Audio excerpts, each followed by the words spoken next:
सुदामा जी से पूछले कन्हैया एतना दिन कहवा रहल ए भैया। सुदामा जी से पूछले कन्हैया एतना दिन कहवा रहल ए भैया। खोल के बताओ आज कौन बात हमसे लाज।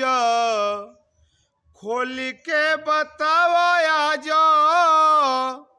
कौन बात हमसे लाज।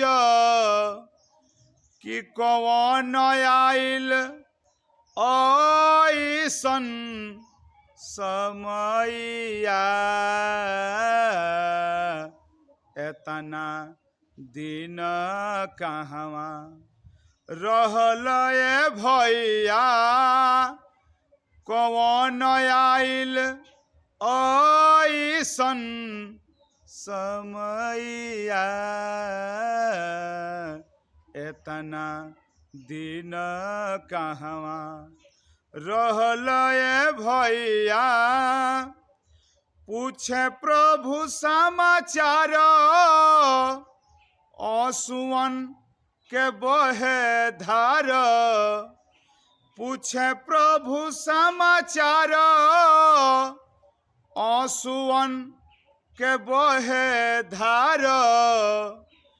कि आंसुए से धोवता रे पैया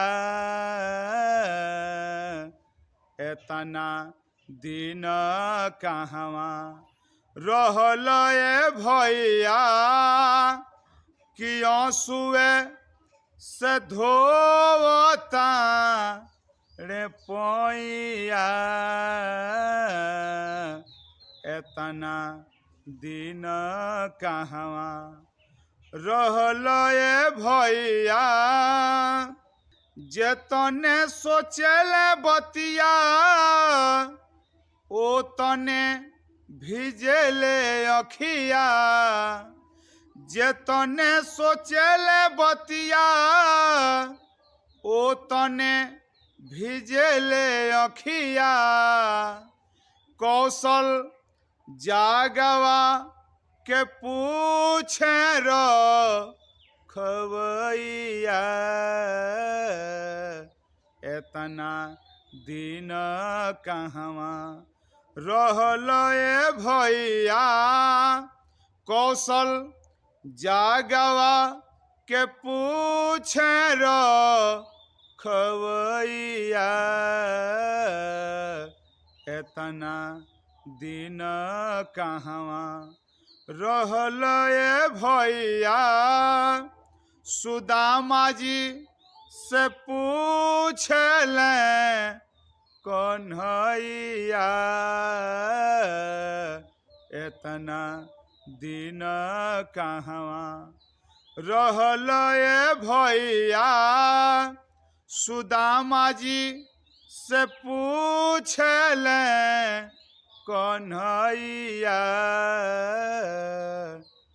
एतना दिन कहवा रहल ए भैया। नमस्कार।